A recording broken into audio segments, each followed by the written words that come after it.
Good morning po sa inyong lahat mga kapatid. JDB uli ang inyong abang lingkod. Pag-usapan naman natin ngayon itong advanced questions po na hinihingi po ng ating Vice President. Diba? Sabi nga nung taga-NBI, hindi namin siya inaresto dahil Vice President siya. Nirerespeto namin siya, binibigyan namin siya ng pagkakataon para magpaliwanag. Because after all, kapag inaresto niyo siya agad-agad, di ba? Magpapaawa lang yan eh. Ang dami pa naman ng mga Pilipino, ay konti na lang pala, na mga hear no evil, see no evil, kahit nang nasa harapan na nila, presidente na ng impyerno. Right? At may kokonti doon, ilang piraso na andun po sa Robinson's Galleria sa labas. Along EDSA. No, di ba? Na ayaw magsialis. Sabi ni Hit the Base, bobo mo Brad, thank you so much for the compliment. Alright, thank you. Ayan ha. Pinasasalamatan ko kayo. Lokong duday, kailan pa may evidence ko, may advance question ng interrogation. 'Di ba? Sana hiningi niya advance bugbog ano. Oy, ano 'yun, malinis ang Davao, malinis gumamit. Okay. Ngayon, ito ho yung sagot ng NBI. Yan, sabi dito, the NBI said on Sunday that it will not provide, Rico. 'Di ba? Ayan o. Ay, hindi po kami nagbibigay talaga ng mga questions. Sabi po ng NBI chief. Yan. Rito, kaya yung few questions na yon, alam naman niya na yun ang itatanong. Alin po yun, yung may kinalaman dito na na sinabi niya na may inutusan siya, kinausap siyang tao na itumba si PBBM, Attorney Lisa, and then si Martin Romualdez. Kapag siya po ay inunahan, kapag siya po ay na deadball, 'di ba? Despite the fact na alam ni Sara na hindi gagano na magpapadalos-dalos etong si PBBM.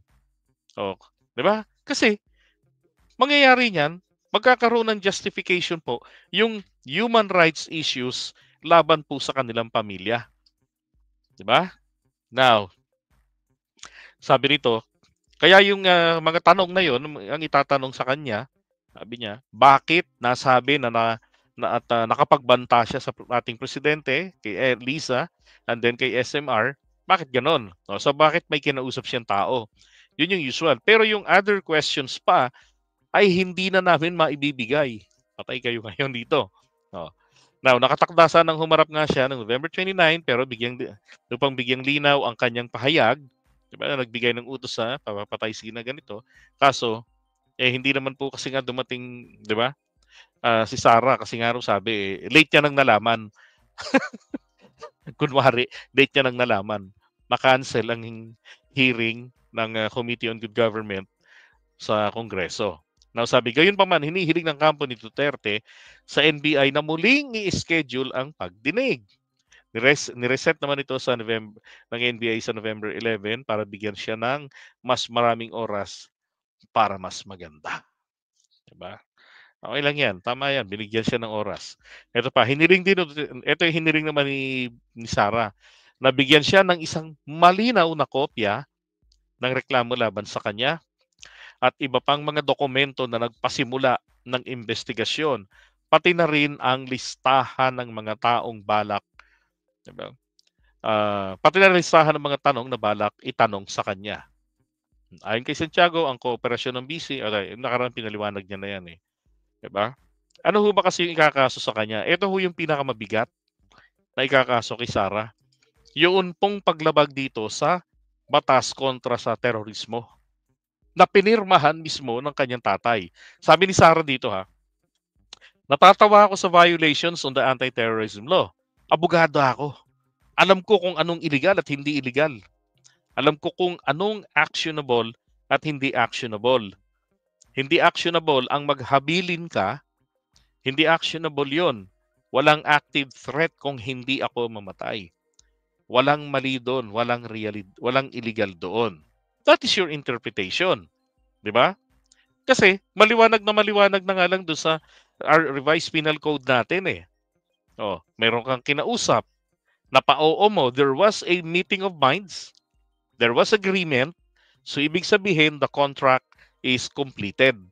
And ito ay executable, 'di ba? Pero nga lang bagamat ito ay merong condition, 'di ba? Pero yun nga, again, yun lang na ginawa mong may kinausap ka. Plinano mo na yun. At hindi tayo nakakasiguro na hindi ito gagawin anytime. Baka kukuha lang ng tiyempo, 'di ba? Ito nga sa sagot nga ni Yusek Jess Andres. Mayroon po tayong batas na Anti-Terrorism Act. Yan, tingnan niyo po ang Section 4 regarding the acts of terrorism. Alam niyo na kung ano 'yun. Oh, 'di ba? At isa ron nagpo-fall nga si Sarah, yung pagbabanta sa buhay. Hindi naman po kasi para mapasama dito sa ATL na 'to, kailangan po yung kasong isasampa, yung ebidensya rito talaga hong matatag, no? Kasing tigas ng mukha, kasing tigas ng bato. So, mahigpit po ang prerequisites nitong Anti-Terrorism Act. Hindi porket ikaw ay nakasuhan tungkol diyan 'di ba? May ano 'yun, mabigat po ang pagtingin nila diyan. Hmm. At dito, in-enlighten dito ni Andres si Sarah. 'Yun po ay nakasaad sa ating batas na kapag kayo ay gumawa ng hakbang upang saktan ang ibang magbanta ng buhay ng ibang tao, kasama po 'yan sa terrorism. Lalo na po pag ang purpose niyan ay to intimidate and sow fear. Okay? So ano kaya reaction po mga kapatid? What do you think? If you were in Sarah's shoe, what would be your reaction? You get enlightened. Kasi sabi niya, alam ko naman yung legal at hindi sa ginawa ko. Diba? Maybe she was thinking of the general laws, diba, na ano ba, may mali ba rito? May nagsasabi ba? Kasi ang sinasabi nga ron, kung walang batas na nagsasabing ito'y bawal o ito'y isang krimen, therefore pag kami nangyari, hindi ito krimen. Hindi ito dapat na papanagutin. Oh. Pero eto na nga, binaliwanag na meron pong Section 4 na nagde-describe ng acts of, 'di ba? Terrorism. So ngayon, ang mangyayari ho dito, hindi magpapakita si Sarah, sabi niya ayaw niyang magpakita. Hindi siya pupunta sa 11. Bakit ka pa humingi? 'Di ba? Tanong nga ni Carclea kahapon, paano 'yan? Pag hindi siya pumunta, abogado lang. Normal naman po kasi kapag ka mga mayayaman, no, mga abogado ang pinapupunta. Pero sa ganang akin na ikaw ay may mandato ng taong bayan, ikaw na mismo ang humarap. Wala nang mga hanas-hanas. 'Di ba? Sinabi mo 'yun. 'Di ba? Panindigan mo, ika nga, be a man. Panindigan mo, humarap ka, tatanungin ka lang naman eh. Bakit mo nasabi na meron kang kinontrata? Kasi ganito, ganyan, ganyan, ganyan. Papatayin ako. Paano mo naman nasigurang itutumba ka? Anong mahihita ng presidente pag tinumba ka? 'Di ba? Kasi kailangan ditong malaman ano ang intensyon. Bakit gagawin sa iyo 'yon? Isa pa titingnan din kay Sarah kasi malinaw na po yung intensyon niya kapag kami nangyari raw sa kanya. Yun nga lang na meron ka ng kasunduan na na itong taong ito, if there's something happen to you, then kikilos ito. 'Di ba? Titirahin tong pinapa-target mo. Paano kung hindi na dumating doon? Nagalit ka, hindi mo na hinintay na kung kailan titirahin, pinatira mo na dahil maaring natalo ka sa darating na eleksyon, 'di ba? O kaya maaaring talagang galit na galit ka talaga, 'di ba? Hindi natin masasabi. Kaya nga, ang titignan lang po dito, tinitignan nila, meron bang active threat? Alam niyo, para sa akin, active threat yan. Kahit na yan po ay precondition na kapag kami nangyari sa kanya. Paano kung merong mangyari kay PBBM? Tapos buhay si Sarah. Di hugas kamay. Hindi akin yan. Wala akong alam dyan. Di ba? Ano lang yan eh. Ay, nako. Basta mainam po rito, sana harapin niya. Hindi yung masyado pang paeklay. Baka naman ho, i-bash na naman. Ako, parang makakakita na naman ho ako ng mga FB posts ng isang government official from NBI na ipakikita nila gaano karami yung kanyang mga kotse, ipakikita nila gaano yung kanyang gaano siya kalakas kumain, 'di ba? Pakikita nila yung kanilang mga kabit, mga gano'n. Meron silang pipressure rin, meron silang haharasin na naman etong mga rabids DDS. Oh. Sabi, lawyer pupunta next week sa NBI with fake narrative. I am sick, Mr. NBI. I'm on my way to the mental hospital. Ganun na nga, di ba? Abogado yung pupunta doon. Ay nako. Hindi lang si Sara ang kalaban ng president at VP at People's Republic of the Philippines. Yan, sentido ko man lang, pwede nilang gawin advantage yung plano niya na death threat niya sa president pag may nangyari sa VP. Tama, di ba? Marami pwedeng mangyari eh.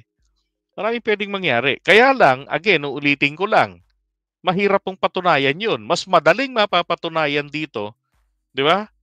Na siya po ay may ginawang pagbabanta sa pagkontrata sa ibang tao. At bilang abogada, alam naman po niya at matanda na siya sa politika. 46 years old na yan eh. Oh, kuya pala niya ako, matanda akong 2 years sa kanya. So, tawag dito, alam na alam niya na yan ni Sara ang galawan dyan sa politika. Na kapag ka ikaw ay may sinabing hindi maganda at lahat sila posibleng merong mga galit, di ba? At may pwedeng samantalahin na, oy, birahin namin, hindi kami madadali. Kasi merong isang malaking tao na nagpahayag ng pagbabanta sa buhay ng Pangulo. Oh, kahit na sinabi niya na ang prerequisite niya ay kailangan masyukti siya muna, again, ulitin ko lang, hindi tayo nakakasiguro na they will stick to the plan and design. Right? Oh, pwedeng merong magsamantala, di ba? Sabi, ay, Maestro Paul, magandang good morning. Ay, no, good afternoon na pala sa'yo. Lunchtime na pala. Thumbs up with love. Kanina pa ako nakikinig habang gumagawa ng final exams. Sabi ko sa inyo, professor yan eh. Thanks, man. Oh, di ba? Nako. Inisip-isip ko yan eh, kagabi. Ano kaya ang pakiramdaman, no? Inaasahan mo, meron kang kodiko, meron kang pagtutularan. Di ba? Makakapaghanda ka. Diba? Alam naman ni Sarah yung common na itatanong, bakit mo nagawa yan? Bakit mo sinabi yan? Bakit ka nagpatay pa ng ilaw? May ilaw naman pala doon. Oh. Diba? Bakit ka pa nagpaawa? Tapos nagbabanta ka, ganun. Na parang takot na takot ka, inapi ka, nakakulong ka. Ikaw yung pumasok sa kulungan. Di ba? Hayop na yan. So, yung mga tanong, aside from that, yun yung inaabangan ni Sarah. Diba? Yun ang gusto niyang malaman para mapaghandaan niya, definitely, at ng abogado. So pagka humarap siya dyan, ang tanong, dyan ko gustong makita yung pagiging abogada niya eh. Di ba? Dapat ganun. Oh. Sabi, sir, we don't have to take risk or dare the Dutertes kung talagang marami sila. We know the fact that they cannot beat BBM. There should be no more Duterte in the government. I agree. Sigurado ko hindi siya haharap sa NBI ang Puset kasi nga bobo sa pagsagot, bale-balentong siya. Hindi daw po siya haharap. Sinabi niya na yan doon sa kanyang recent interview noong November 30. Hindi daw siya haharap. Sabi ko sa inyo kahit bigyan pa yan ng advanced questions, hindi yan haharap. Kasi nga po, iaasa niya ang pagsagot sa kanyang abogado. Okay, ganun yung gagawin niya. Yan. Hanggang sa parang yung Kidigong, 'di ba? Yung kasong isinampa ni Franz Castro. Kinover natin ng 2 beses. Ang ending, ikatlo, lumabas ang desisyon ng walang nakakaalam. Oh. 'Di ba? Ang ending doon, panalo si Digong, talo si Franz Castro. Pero si Digong di man lang nag-aksaya ng, 'di ba, di man lang humakbang ng marami para humarap doon sa piskalya. Yeah, that's right. Kaya hindi siya umatid ng debate noon eh. Hindi kasi nga hindi pala mahusay talaga sa ano sa pagsasalita sa bukod doon sa pagsasalita, doon sa ah, yung palitan kayo, 'di ba? Sa interaction. Lalo na kapag ka ganyang debate, eh, baka nga ako manggulpi.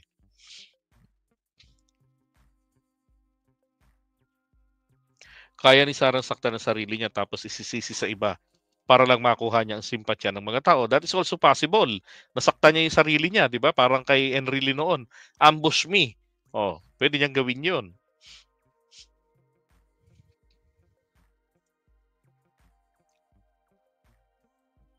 Sabi ni Ian Pia, saan po tayo natatakot? Sa taong nagbabanta or sa taong nagpa-promise gawin 20 pesos per kilo ang bigas? Na milyon-milyon ang umaasa. Unang-una, dapat matakot tayo doon sa nagbabanta. Kasi papatay ng tao. Kasi may kakayanan. Kasi may history ng pagiging malupit, ng gugulpe. 'Di ba? Sinabi rin niya, nagmumura siya sa tao, hindi lang niya pinakikita sa camera. Oh. Ngayon, yung tungkol doon sa sinasabi niyong promise, pasensya ka na